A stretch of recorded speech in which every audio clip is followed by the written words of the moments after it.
Hello, hello, hello. What's going on, everybody? Welcome to House Stock Trades. How's everyone doing today? All right, guys. So, in this video, we're going to go ahead and we're going to talk about a few things in regards to the new information that was released for Clover Health regarding Counterpart. Before I get into it, though, I want to just make a statement. We are going to make another video about the sorry, my back is killing me, about the release of Alignment Healthcare. They just had their earnings release, and the stock went up 6%, but and then ended up going back down in the after hours, so it didn't really move much. Granted, Apple's dragging the whole market down with its $900 million tariff hit, but I wanted to talk about something because sometimes when the market drags, especially the larger market, it's hard to essentially make money, right? In terms of the other stocks, right? Some stocks go up, some stocks don't. But overall, it's a general correlation, which doesn't equal causation. But the point that I want to do before we go ahead and talk about this very bullish report, I wanted to just mention something. So, unfortunately, there are people. Well, first, let me backtrack. I'm still a student of the stock market. I'm still learning. I'm always learning. But when I was really, really learning, when I didn't even know anything, I read all the earnings reports, like the annual reports and the videos, all the videos I could find of Warren Buffett. In fact, we have so many videos to talk about that I want to show you guys. So a lot of great content is coming soon, right? There's going to be a learning lesson for each one, and it's going to be very valuable. There was one instance where Warren Buffett was saying that some people just can't psychologically hold a stock. It's not an intellectual thing. It is a mental thing. It's just sometimes people, oh yes, I've seen the white paper, and I have the white paper here, and I'm going to be talking about it, right? Sometimes people just can't hold stocks. Imagine, let's say right now, if Clover stays in the $3.50 region to $4.50 region for 5-10 years. What would you do? What would you do? Obviously, hindsight's 2020. No one knows that, but what would you do? Can you hold for that long? Some people can't. Some people physically and emotionally can't. And if you find yourself dreading life because you're holding a stock, then you're in the wrong business. If you were physically I only check the Clover stock price maybe every time I make a video. So I guess maybe, every time I make a video. But if I'm not making a video, I don't look at the stock price. I don't. You don't have to, right? Obviously, I have a Discord group. We talk about it, so it's there. But like today, I didn't even look at the stock price. I didn't look at it. It's not even like I look at it, but it's not even in my head. Like I don't. Right? Some people can't do that. Some people look at it. They look at it. They just they're like this. Like this. That's all they do. That's all they do. And honestly, you got to ask yourself, is this the way to live? Do you really want to live like this? What's going on, Drew? Love you, man. What's going on? How you doing, Gian? What's going on? Hey, we'll catch you on the replay, right? So what's going on, James? So you have to ask yourself, sometimes can you hold? And can you handle it? Let's say you make a couple $1 million, and let's say you have to wait 10 years to make a couple million. But then those 10 years, you're like miserable. You're like glued to your phone for 10 years. You don't even look at your family. You don't even like you don't care about life. You're depressed. It's like, dude, it's like get over with it. Just get out of it. Just the stock's up. Just it's not worth it. It is not worth it. Right? Life, there's more to life. If people if, um on the flip side, if once this stock does go to intrinsic value and beyond, and if you can't live with yourself knowing that you had a multi-bagger, so I mean it goes both ways. Um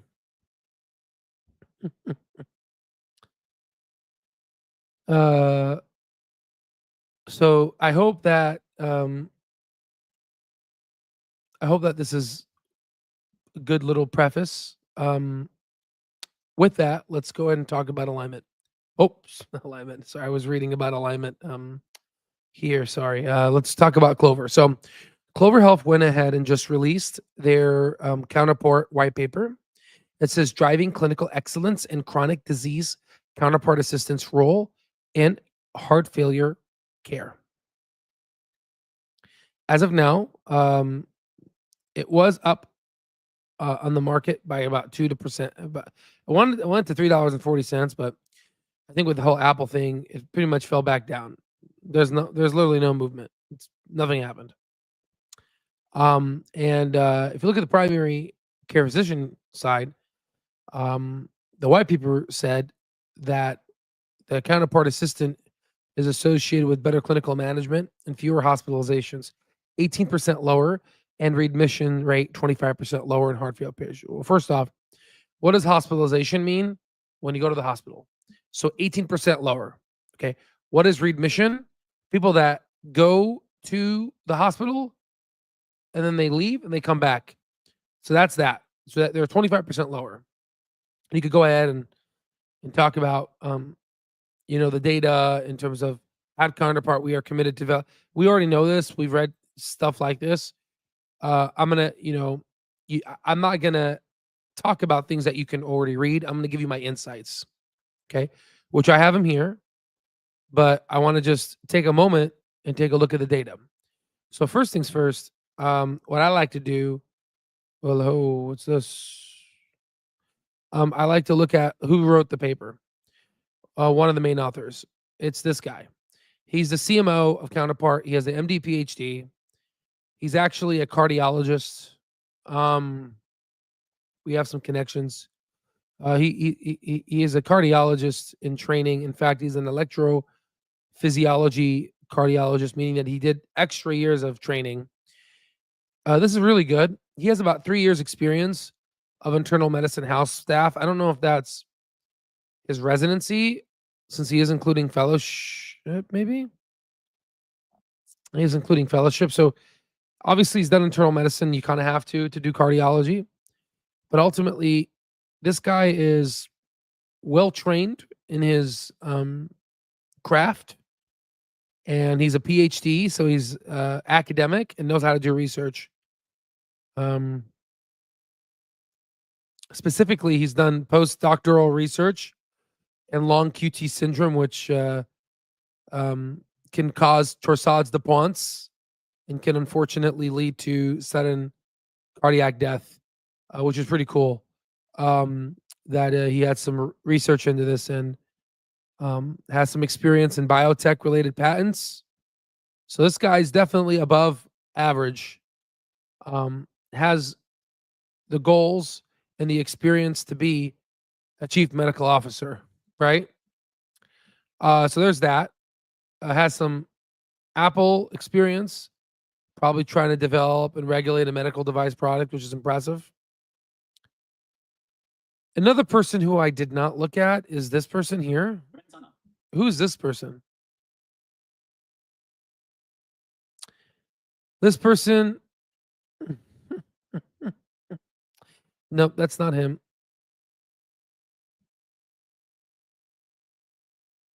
No, maybe. Senior direct. Maybe. I don't know. Maybe. Maybe it's him. I'm not too sure. But I was hoping a computer scientist, product analyst. I don't know. But the big one, this is a medical paper. So this is the big one here. So that's good enough for me. We already talked about the 18% lower and 25% lower. The big thing here, let's screenshot this so we can zoom in. So to all my doctors that are watching, this is not life-changing, which is good because you don't want something too crazy given to doctors. But here's an example of a heart failure assessment. So they did an echo, which is an ultrasound, both most likely exterior, that looks at, and sometimes interior, but usually exterior. It's called a was it called a transesophageal echocardiogram or transthoracic? I think it's a TTE, transthoracic echocardiogram. And what it does is an ultrasound person comes in. Usually they're not doctors, they're just specialists, like how someone takes your x-ray. They're trained into looking at the heart, and they essentially look at the heart chambers, and specifically they calculate, and the cardiologist reads this, right?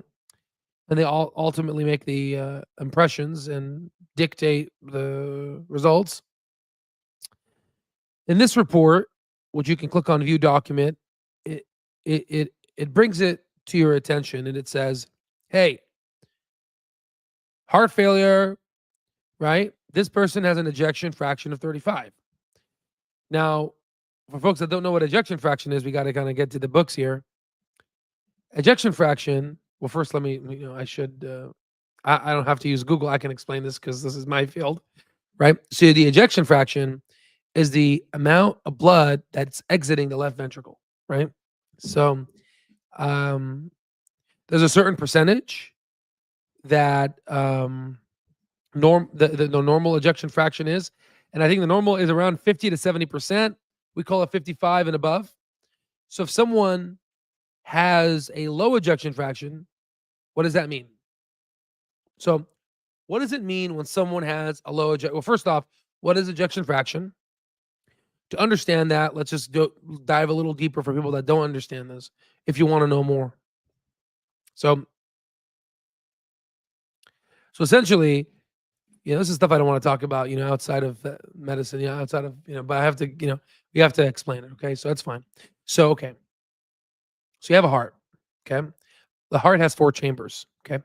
You have the right atrium, the right ventricle, you have the left atrium and left ventricle.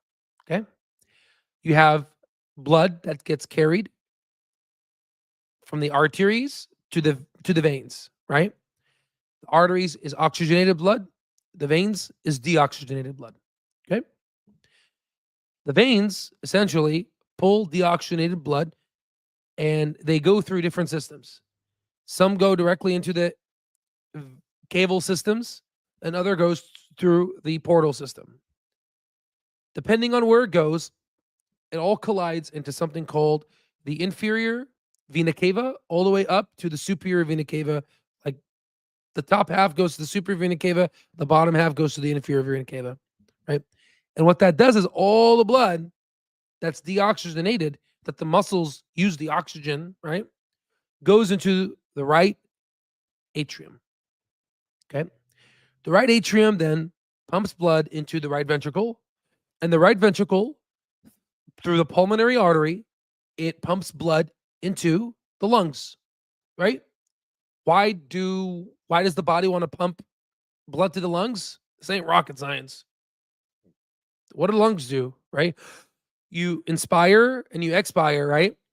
And when you inspire, you bring in oxygen, and when you expire, you bring CO2. So essentially, it's the blood goes into your alveoli in your lungs, and you get oxygen. Okay. So once the blood gets oxygen, where does it go? It goes into the pulmonary vein. Okay. The pulmonary vein then goes into the left atrium. Okay. And the left atrium then the blood goes into the left ventricle. And that left ventricle is more muscular. It squeezes. right? And every time it squeezes, it goes into the aorta, right? So what is the aorta? It's pretty much a high pressure system that delivers blood to the rest of the body. Okay. So where does it go? Well, there's many access points. It goes to the brachial, cephalic, and you call it an innominate artery. It goes to the common carotids, to the brain, all the way down to the to your whole body, right? And it oxygenates.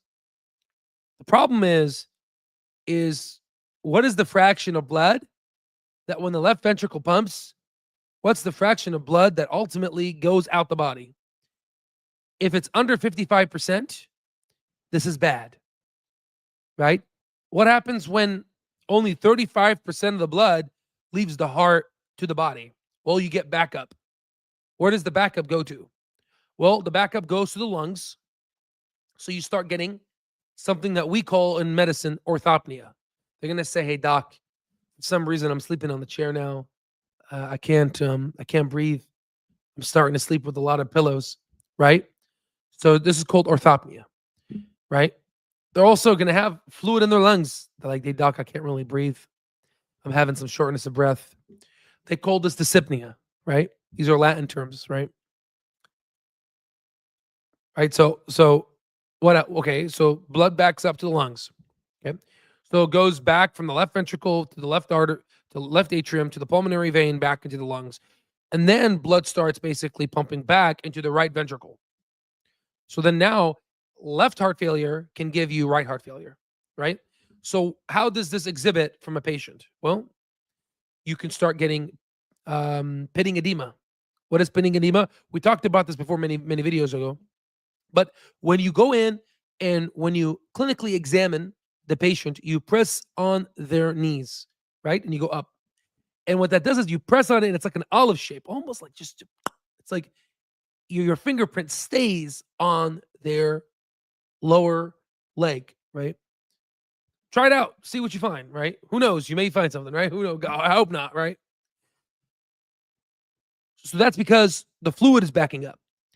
Likewise, when I examine patients in medical school, right, I go in and I talk to the patient normally.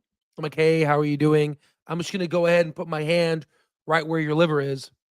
I examine the patient and I check and I press on it to look at the hepatojugular reflex. And if they have a prominent jugular vein, we call this JVD, jugular venous distension. Okay. So ultimately, when someone has heart failure, you have to give them diuretics. They have to pee out the fluid, right? So if they don't take their medication, so they're not medically adherent to their medication, well, they start getting fluid overloaded. They go to the hospital and they get heart failure with, acute exacerbation of heart failure with reduced ejection fraction. That's what we say, right? And maybe we can add in type 2 myocardial injury because there'll be some rise in troponins, and then potentially the pro-BNP that gets released from the stretch of the atrium is increased to 4 or 5,000. And this is the bread and butter of internal medicine. They medically manage these patients and they give them goal-directed therapy. Okay? So I'm teaching you medicine, right? Okay, so what else? What else? What else do you need to know to understand this discussion? Let me think.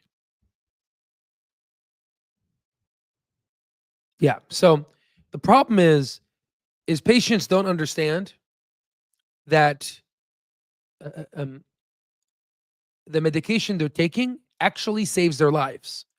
There was a New England Journal paper that was published that talked about GDMT, goal-directed medical therapy. Problem is that beta blockers, ACE inhibitors, ACE and ARBs. I'm not going to get into the specifics, but there's some drugs that ultimately increase your life expectancy. They decrease mortality.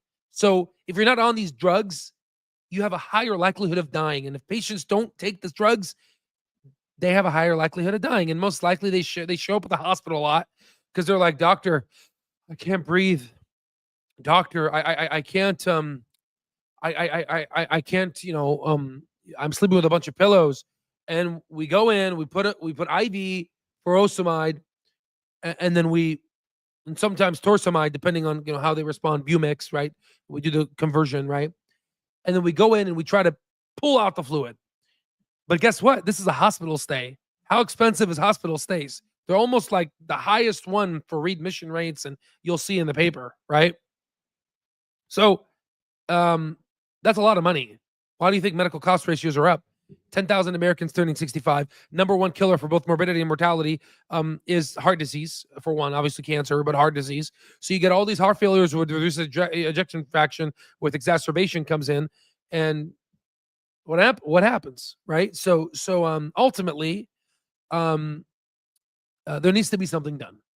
And now Clover, with its counterpart assistant, is able to essentially figure out who's not been taking their meds, who hasn't been picking them up at the hospital.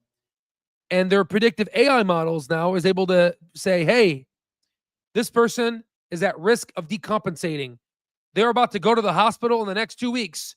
Send home health care, right? So they direct home health care, right? So that ultimately, because if home health care is cheaper than hospitals, so that's another way they decrease medical cost ratios, right? So what else? I'm trying to, obviously, I'm not getting into the nuances. There's two different types of heart failure. There's actually many, but the two main ones are heart failure with reduced ejection fraction, and there are others with heart failure with preserved ejection fraction. So you can still have heart failure even if your ejection fraction is low. Yeah, I know, medicine's complicated, right? But the ones that in this discussion, reduced ejection fraction. Okay. So there's also, oh man, there's so many types. We're not going to get into the nuances. Okay. So now let's go ahead. So now that we understand what I just said, now let's go ahead and follow the math. Does this patient have systolic, diastolic heart failure? And then it says, does this patient heart failure is less than 40 or greater than 50? This is reduced ejection fraction. This is preserved ejection fraction, or it's unspecified. So now you understand this, right? Let's go ahead now and move to here. So, okay, patient has potentially has heart failure, maybe, right? Just because you got an ejection fraction under 35% doesn't mean you have heart failure, right? You have to still, there's a clinical, there's a lot more things. Sometimes they might just go down one time. Maybe you're dehydrated. I don't know, right? But ultimately, you got to look at it, right? So then you look at the active medications, and this is why by a cardiologist. They gave him carvedilol, 12.5 milligrams BID, twice daily, right? So what is carvedilol? Carvedilol is a beta blocker, beta 1, right? So it helps with the heart. And I believe it's also beta 2, right? And most specifically, it's an alpha 1 blocker, okay? I'm not going to go ahead and speak about what are alpha 1 blockers going to do. That's beyond the scope of this discussion. This is a finance channel, but I'm just giving you this carvedilol. What it does is well, maybe we should talk about it a little bit. Okay, so, well, no, we don't really need to. This carvedilol helps with heart failure, okay? You have arteries that are outside the heart. It relaxes them so the left ventricle doesn't have to push against tight aorta, right? Aortic opening, right? So that's it, right? That's pretty much it. Okay, so congratulations. Now you know about heart failure. Okay, so ejection fraction, not ejaculation fraction. There's no such thing as ejaculation fraction. We don't have that. At least I've never learned this in medical school.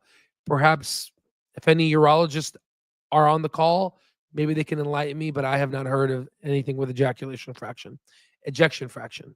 So yeah, just for folks that are watching this is ejection fraction of the heart, not ejaculation. Okay. All right. But that's a good question. All right. So it gives you evidence-based guidelines, which is good. Again, goal-directed medical therapy. Oh, here's a nice one. They go in and cite a study from the VA. So that's really interesting. So that's good. This is something that they can talk to the VA. Who knows? So they said a similar study with the VA of 9,425 patients who received home care was similarly found 25% fewer medical hospitalizations. So who knows? Perhaps maybe they can be in talks with the VA to say, hey man, we could we could help it decrease even more with our software. But it seems as home health care is really good. So this graph here, the purple is in Counterpart Health and the gray is not. And what this is showing is people that have Counterpart see their cardiologist outpatient more frequently. Again, you would rather see someone who's an outpatient cardiologist rather inpatient, because hospital and hospitalizations are expensive. So outpatient cardiologists are a lot cheaper, right? And then ultimately, it's better because you could see Counterpart is interacting more with them than, let's say, non-Counterpart people. Likewise, in-home care visits, Counterpart for chronic heart failure, which is CHF, that's what that means. You could see that the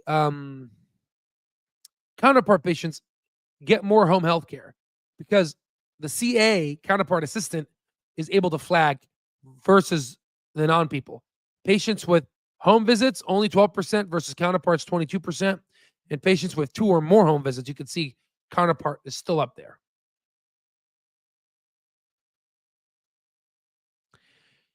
Here's a good one. Nearly 1 in 4 patients hospitalized for heart failure are readmitted within 30 days, and about half are readmitted within 6 months. That's a big issue, guys. All this costs money. Readmitted where? Into the hospital. Let's go and take a screenshot of this. Let's analyze this. So, again, this is for chronic heart failure patients attributed to CA, Counterpart assistant. Provider had fewer all-cause hospitalizations. So, all-cause hospitalizations, Counterpart was able to be reduced. What is that? What is 80 minus 66? That's a 14% reduction. And then you got a 5% reduction here for 30-day readmission. Obviously, this is for all-cause hospitalizations.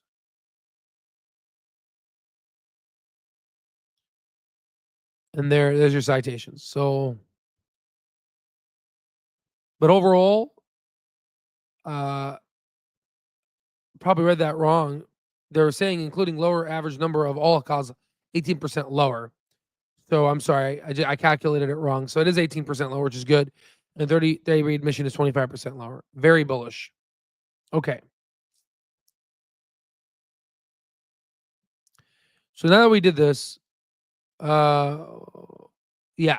So big things I want to talk about. So yesterday, a lot of people were saying that potentially we're in a bad position. Well, maybe we could be, because Apple just reported and they're saying that the tariffs could have a big impact. $900 million tariff hit. So obviously Trump is going to have to do something because that's going to wreck the market. We'll see. But overall, yeah, we spiked yesterday with the GDP, but we're still down 7.69%. So if GDP is down, and then ultimately the S&P 500 fell, and then it recovered today, and it actually increased more, this seems to me that the bull market theory is still intact. Likewise, the Zweig breadth thrust indicator suggests it only has been activated less than 20 times, and after 12 months, it has a 100% run rate. So it's pretty good. We already talked about all this. I mean, I share this with the group. That's about it, guys. Later on, we're going to go look at the tri-statement financial analysis. I went ahead and finally finished it. This is the one with generative AI. This gives the graphs and everything and has the numbers, like I said. It has the enhanced AI analysis, which gives a lot of due diligence. We're going to go ahead and do a deep dive on that. I was going to do that today, but Clover reported, and there it is. I'm curious though to see if they report here. Yeah, so I'm curious to see kind of how things are. But ultimately, we're up on a lot of these things, so we'll do this analysis later. But I want to make this kind of video just focus on the counterpart, chronic health, chronic disease for heart failure, right?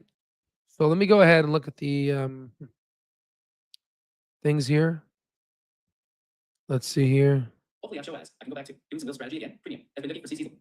I think some people just enjoy complaining, and maybe this show is all part of the process for the low-known people like that. Unless they're bitching and owning it, they have the HA. Yeah, that's true. Can counter with law. Show stockholders' heart conditions from holding this stock. That is hilarious. I'm just reading the comments here. If BC only skyrocket, I could get some of my money out of a mine stock and more into Clover. Ejection fraction sounds a lot like what Happy Hot Dog does. Jesus Christ. Love this out. Tina and a lot of more. Show complex radiology and cardiology imaging. Test struggle to collect proper payments too. Yeah, exactly. Complex radiology and cardiology imaging. Test struggle to collect proper payments too. Oh my God, it's a lot. It's a lot. I mean, it's a specialty. 100%. Good point. Good job. That's a very good point to know to mention. It just got here. What did I miss? Yeah. Okay. That's pretty much it, guys. So going back to the beginning of what I talked about, listen, guys, I'm not going to go ahead. Okay. So first off, we have a sale, right? SAS $1,200 off, right? I'm not going to go ahead and I'm not going to go ahead and put the stock market down your throat. There are some people that just can't physically handle the stock market, and you need to know if that's you, right? I personally have made multiple millions of dollars in the stock market. I've built a lot of wealth, and my platform teaches you how to do that, right? The issue is, even with some education, you could change behavior, but the problem is sometimes people they just can't see it. They just can't see it. And ultimately, I think my advice for people that just, the beautiful part about this channel is that you see the data and you see how much goes into the data. Because some people are ignorant, and ignorant is bliss, not in a bad way. They just don't know. I'm not saying that they're stupid. They're intellectually intact, right? Right? A and what's it called? A and O times 4, right? No, they're there. It's just they just don't know. They just don't know the numbers. But sometimes you see the numbers and you know the numbers, but you're in denial. You're like, I don't believe this works. I don't believe this works. If you're having these concepts, and even with everything I showed you and all the data, it may be that you're over leveraged when it comes to Clover. Perhaps maybe you're on margin. And if you're on margin, then it's going to end really badly for you in the long run. It's going to end very badly. Okay. Hold on.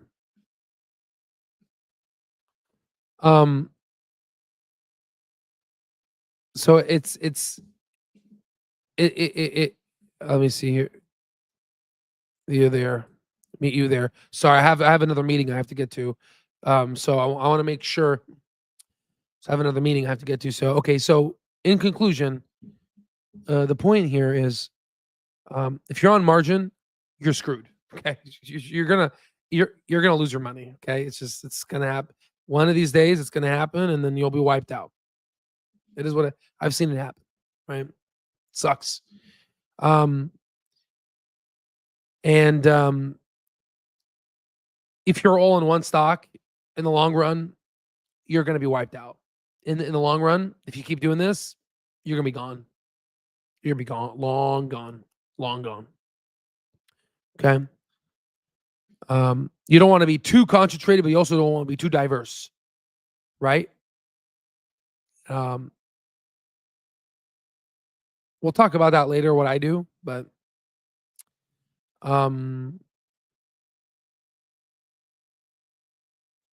sometimes the stock market isn't for people. It just isn't. People don't have the patience. And I think it's because I think they don't have experience. They don't have experience in running a business. They don't understand that running a business takes time.